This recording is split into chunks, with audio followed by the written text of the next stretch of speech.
मायावी चक्की। रामापुरम नाम के गांव में वर्षा ना होने के कारण खेती नहीं हो पा रही थी, इसीलिए वहां अकाल आ जाता है। अकाल के कारण उनके पास खाने के लिए खाना नहीं होता। वीरेंद्र नाम का एक व्यक्ति साथ में मिलकर उस गांव के मुखिया रामेश्वर के पास जाते हैं। रामेश्वर किसी की सहायता नहीं करता था, वो बहुत ही मूर्ख था। क्यों रे, यहाँ कैसे आना हुआ? हुकुम, इस बार गांव में अकाल आ गया है। गांव के लोग भूखे मर रहे हैं। अरे भूखे हैं तो मुझे खा जाओ। अरे आप ऐसा कहेंगे तो कैसे चलेगा हुकुम? आप ही तो हमें बचा सकते हैं, आप ही हमें बचा लीजिए। मैं तुम लोगों को बचा लूं? मेरी मत मारी गई है क्या? मैं गांव का मुखिया हूँ, इसीलिए तुम लोगों को मुझे बचाना चाहिए। फिर भी तुम लोग सब मिलकर मुझे एक आवेदन पत्र देना, मैं वरुण देव को पहुंचा दूंगा। उनकी कृपा रहेगी तो बारिश जरूर होगी, ठीक है? क्या कह रहे हो साहब? वरुण देव को आवेदन पत्र लिखना पड़ेगा? मैं ठीक ही तो कह रहा हूँ, बारिश तो वही देते हैं ना। तब वीरेंद्र अपने मन में सोचने लगता है, अरे ये क्या, अगर लिखना ही है तो सरकार को आवेदन पत्र लिखना चाहिए ना। कोई भगवान के लिए ऐसे पत्र क्यों लिखेगा? इस मूर्ख को चुनकर बहुत बड़ी गलती की है। अब हमें भगवान ही बचा सकेंगे। क्यों रे, ये बुत बनकर क्यों खड़ा है यहाँ पे? ठीक है साहब, आप जैसा कहें हम वैसा ही करेंगे। इस तरह वीरेंद्र और राजू अपने घर चले जाते हैं। अगले दिन सुबह वीरेंद्र एक पेड़ के नीचे बैठकर चिंता के मारे सोचता रहता है, हे भगवान, बारिश ना होने के कारण फसल नहीं हुई। गांव में किसी के पास भी खाने के लिए अन्न नहीं है। सारे लोग भूख से तड़प रहे हैं। इस कष्ट से तुम ही बचा लो। इस तरह विनती करता है। इतने में भगवान प्रत्यक्ष होते हैं। अरे वाह, देवा रे देवा, आप प्रत्यक्ष हो गए। हम मंदिर बनाकर आपकी पूजा करेंगे। हमारे गांव की प्रजा को बचा लो देवा। इतनी चिंता क्यों कर रहे हो? प्रजा को बचाने के लिए मैं हूं ना। इसे लो, ये एक मायावी चक्की है। इससे जो कुछ भी तुम चाहो प्रत्यक्ष हो जाएगा। एक बात याद रखना, ये केवल तुम्हारी बात ही मानेगा। दूसरा कोई भी कुछ भी लाने के लिए कहेगा तो ये उनकी चीजें गायब कर देगा। सावधानी से रहना, इसे ले जाओ और सब लोगों की सहायता करो। इस तरह कहकर भगवान जी गायब हो जाते हैं। चक्की लेकर वीरेंद्र अपने गांव आता है। उसके बारे में सारे गांव वालों को बताता है। अपने घर के पास एक बड़ी सी चटाई बिछाकर उस पर वो चक्की को रखता है। इतने में वहां राजू आता है। अरे यार राजू, आओ आओ, मांगो, तुम्हें क्या चाहिए? मुझे चावल और दाल दे दो, इस अकाल के समय में यही काफी है। अच्छा ठीक है, चक्की जी राजू को चावल और दाल दे दीजिए। इस तरह कहते हुए चक्की पहले चावल और फिर बाद में दाल देती है। वो लेकर राजू वहां से चला जाता है।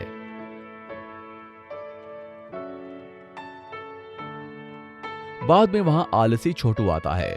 अरे वीरेंद्र भाई, मुझे दाल चावल नहीं चाहिए। अभी ये सामान ले जाकर पकाने की ताकत नहीं है मुझ में। तुम सीधे सीधे अन्न और सालन दे दो, मैं आराम से खा पीकर सो जाऊंगा ना भाई। हाँ, तुम्हारे बड़े बड़े सपनों को पूरा करना नामुमकिन है भाई। क्यों रे, पकाकर खाने में तुम्हें तकलीफ होती है क्या? हाँ, वो सब काम कौन करेगा? अच्छा, मेहनत करना आता नहीं है, लेकिन खाने के लिए खाना चाहिए तुम्हें। इतना आलसीपन ठीक नहीं है, ये तुम्हारे काम नहीं आएगा। ठीक है, फिर भी तुम्हारी इच्छा के अनुसार मैं कोशिश करूंगा, फिर बाद में तुम्हारी किस्मत। चक्की जी, छोटू के लिए अन्ना और सालन दे दो ना। इस तरह कहने पर कुछ नहीं होता। फिर वीरेंद्र कहता है, अरे छोटू, तुम्हारी बेकार की मांग को ये चक्की पूरा नहीं करेगी। तो फिर मैं क्या करूं अब? अभी कुछ नहीं हो सकता, बस ये एक मौका ही देती है। अब जाओ, तुम्हें भीख मांग कर ही खाना पड़ेगा। मैं ही बेवकूफ हूँ, जो कुछ भी मिल रहा था मुझे ले लेना चाहिए था। ये बड़े बड़ी चीजें मांग कर मैं भगवान को भी गुस्सा दिला रहा हूँ। अच्छा सबक सिखाया भगवान ने मुझे। इस तरह कहते हुए वो वहां से चला जाता है। उसके बाद गांव के मुखिया रामेश्वर वहां आते हैं। वो चक्की को देखकर इस तरह से मन में सोचते हैं, अरे वाह, ये जो मांगे वही दे रही है। अगर ऐसा ही चलता रहा तो वीरेंद्र हीरो बन जाएगा। फिर मेरी बात यहाँ कौन मानेगा? इसीलिए इस चक्की को मेरे पास होना चाहिए। किसी भी तरह ये चक्की मेरे घर लेकर आता हूँ और सब कुछ मांग लेता हूँ, फिर मैं कहीं और फेंक दूंगा इसे। साहब, वहाँ खड़े होकर क्या सोच रहे हो? आइए ना, यहाँ बैठिए। अरे ओ वीरेंद्र, इस गांव का मुखिया कौन है? आप हैं साहब। तो फिर इस चक्की को किसके पास होना चाहिए? वो बताओ बताओ, ये मायावी चक्की है। इसे अपने पास रखकर सबकी सहायता करने का नाटक कर रहे हो ना? क्यों? अब ऐसा कुछ नहीं है साहब। इस अकाल के समय में ये सबकी भूख मिटा रहा है। अरे इतना तो मैं भी कर सकता हूँ। मैं गांव का मुखिया हूँ, इसीलिए ये चक्की मेरे पास होनी चाहिए। मुझे दो। इस तरह कहकर वो तुरंत ही उस चक्की को लेकर घर चला जाता है। वो एक चटाई पर रखकर इस तरह से कहता है, अरे वाह, आज के बाद तो मैं और भी धनवान हो जाऊंगा। अभी तो 2 कमरे भरकर अनाज और दाल रखा हुआ है। आगे 10 साल तक के लिए भी अकाल पड़ जाए तो खाने के लिए कमी ना आए, उतना दाल चावल मांग लेता हूं इससे। उसके बाद वो इस तरह से कहता है, हे चक्की, मुझे बहुत सारी अगले 10 सालों तक की अनाज और दाल दे दो ना। इस तरह कहने पर चक्की से कुछ भी नहीं आता, लेकिन उसके पास के 2 कमरे जो भरे हुए थे उनमें से अनाज और दाल गायब हो जाती है। अरे ये क्या? मैंने तो सोचा था कि मेरे पास दाल और चावल और ज्यादा आ जाएंगे, लेकिन मेरे पास जितना भी दाल चावल था वो सब गायब हो गया। हे भगवान, अब मेरा क्या होगा? अब मेरे पास खाने के लिए कुछ भी नहीं बचा है। अब मैं कैसे जीऊंगा? क्या खाऊंगा? इस तरह गुस्से में आकर वो चक्की को बाहर फेंकना चाहता था। इतने में वहां से गायब होकर चक्की वीरेंद्र के पास चली जाती है। इसके बाद रामेश्वर वीरेंद्र के पास जाता है। वीरेंद्र, मुझे क्षमा कर दो। लोगों का दुख मैं समझ नहीं पाया, इसीलिए मुझे भगवान ने बहुत अच्छा सबक सिखाया है। आगे से मैं भी मेहनत करके जीवन बिताऊंगा। आप चिंता ना करो साहब, आपको जितना भी दाल चावल चाहिए ले जाइए। चक्की, रामेश्वर जी को दाल और चावल दो ना। इस तरह कहने पर दाल और चावल आ जाते हैं। साहब, ये लीजिए। इस तरह रामेश्वर दाल और चावल ले जाकर उस समय से अपनी प्रजा के साथ मिलजुल कर रहने लगता है। ये कहानी हमें सिखाती है कि कभी भी इतना ज्यादा घमंड भी नहीं करना चाहिए कि हम किसी दूसरे को नीचा समझने लगें और किसी की सहायता भी ना कर पाएं। आपको हमारी ये कहानी कैसी लगी, हमें कमेंट बॉक्स में जरूर बताएं। और यदि आप ऐसी ही और भी कहानियां सुनना चाहते हैं तो हमारे चैनल को सब्सक्राइब करना ना भूलें। शुक्रिया। बहुत समय पहले की बात है। एक गांव में शेष नारायण नाम का एक बहुत बड़ा फलों का व्यापारी था। शेष नारायण आसपास के राज्यों में अपने फलों का सप्लाई करता था। वह बहुत ही अच्छा व्यक्ति था, हमेशा सबकी मदद करता। इन सब चीजों में उसकी पत्नी भी उसका पूरा साथ देती थी। एक दिन शेष नारायण खुशी खुशी घर पहुंचता। उसकी पत्नी ने देखा कि शेष नारायण बहुत खुश है, तो वह बोली, क्या हुआ जी, आज आप बहुत खुश नजर आ रहे हो। कोई सोना चांदी मिल गया क्या? अरे सोना चांदी ही समझो, आज मुझे पड़ोसी के राज्य में 50 लाख का फलों का ऑर्डर मिला है। ये तो अच्छी बात है जी, लेकिन इतना बड़ा ऑर्डर पूरा कैसे करोगे? 50 लाख के ऑर्डर के लिए पहले तो आपको पैसा फंसाना पड़ेगा ना।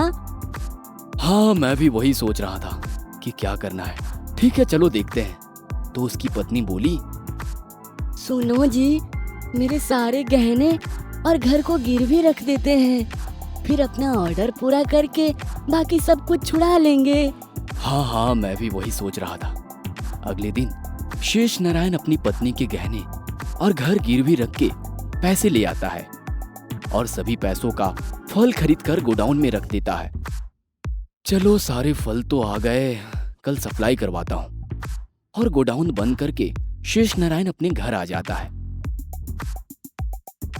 रात होते ही एक आदमी घर के बाहर जोर जोर से चिल्लाने लगता है, शेष नारायण भैया, शेष नारायण भैया, अरे बाहर निकलो। ऐसे जोर जोर से चिल्लाने लगता है। क्या हुआ भाई, इतना चिल्ला क्यों रहे हो?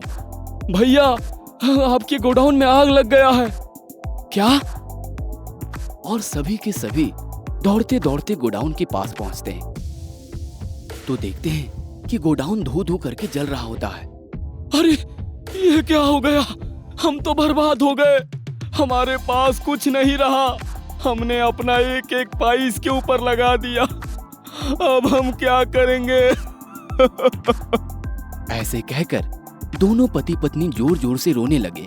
कुछ समय बाद, चलो जी, अब क्या कर सकते हैं, जब ऊपर वाला यही चाहता था तो। फिर दोनों अपना उदास चेहरा लेकर घर पहुंचते हैं और कुछ ही दिन में शेष नारायण का सब कुछ बिक जाता है और बेचारे अपना बड़ा सा बंगला छोड़कर एक छोटे से कुटिया में आकर रहने लगते हैं। एक रात जब शेष नारायण सो रहा था तभी उसके सपने में एक साधु बाबा आता है। सुनो शेष नारायण, तुम बहुत अच्छे व्यक्ति हो और तुम सबकी मदद करते हो, पूजा पाठ भी करते हो, इसी कारण भगवान जी तुमसे बहुत प्रसन्न हैं। उन्होंने मुझे तुम्हारी मदद के लिए भेजा है। मैं कल तुम्हारे घर 10 बजे सुबह आऊंगा। तुम मेरे सर में एक डंडा मारना, मैं तुरंत ही एक जादुई फलों की टोकरी में बदल जाऊंगा। उस टोकरी का फल तुम कितना भी इस्तेमाल करो, वह कभी भी खत्म नहीं होगा। शेष नारायण सुबह उठता है और सोचता है, कल वो जो मैंने सपना देखा था वह सही है क्या? तभी गांव का नाई टेक सिंह शेष नारायण के घर पहुंचता है। साहब जी, मैं आपका बाल और दाढ़ी बनाने आया हूं। आओ आओ, बैठो बैठो। टेक सिंह बाल काटने लगता है तभी घर के बाहर एक साधु बाबा पहुंच जाते हैं। भिक्षाम देहि पुत्र। शेष नारायण सब कुछ छोड़कर बाबा के पास पहुंचता है। प्रणाम बाबा, आइए बैठिए। अरे ये तो वही बाबा है जिसे मैंने कल सपने में देखा था। फिर शेष नारायण अच्छे से सेवा करता है। हम तुमसे बहुत प्रसन्न हैं बेटा, हमने कल तुम्हारे सपने में आकर जो बोला था वही करो। फिर शेष नारायण घर से एक डंडा लेकर आता है और साधु बाबा के सर पर मारता है। साधु बाबा एक बहुत बड़ी जादुई फलों की टोकरी में बदल जाता है। टेक सिंह यह खड़े खड़े देखता रहता है। उसे समझ नहीं आया कि आखिर हो क्या रहा है। शेष नारायण और उसकी पत्नी जादुई फलों को देखकर बहुत खुश होते हैं। चलो अब हमारी सारी समस्या दूर हो जाएगी। तुम अभी भी यहीं हो? चलो ये लो, इस फल की टोकरी में से कुछ फल ले जाओ। टेक सिंह यह फल लेकर अपने घर चला जाता है। जाते जाते वह सोचता है, यह तो बहुत ही चमत्कार हो गया। सेठ जी ने बाबा के सर में डंडा मारा, वह एक जादुई फलों की टोकरी में बदल गया। घर पहुंचने के बाद वह फिर सोचता है, जब सेठ जी ने एक साधु बाबा के सर में डंडा मारा तो एक फलों की टोकरी में बदल गया। सोचो, अगर मैं ऐसे कई साधु बाबाओं के सर में डंडा मारा तो मुझे कितने सारे फलों की टोकरी मिलेंगे। ऐसा सोच टेक सिंह बहुत सारे साधु बाबाओं को निमंत्रण देने जाता है। कल आप सुबह मेरे घर में आइए, मैं आप सबकी सेवा करना चाहता हूँ। ठीक है पुत्र, कल हम आपके घर आ जाएंगे। अगली सुबह सभी साधु बाबा टेक सिंह के घर पहुंचते हैं। आइए बाबा, बैठिए। सभी बाबा घर में बैठते हैं। टेक सिंह घर से एक बड़ा सा डंडा लेकर आता है और सभी साधु बाबा के सर में एक एक करके जोर जोर से मारने लगता है।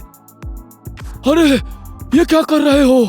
अरे ये क्या कर रहे हो मूर्ख? अरे बाप रे, मर गया रे, भागो। टेक सिंह किसी की सुनता ही नहीं और धड़ाधड़ सारे बाबाओं को मारना चालू रखता है। सारे बाबा घर के बाहर भागने लगते हैं, लेकिन टेक सिंह रुकने के बजाय उनको दौड़ा दौड़ा कर मारता है।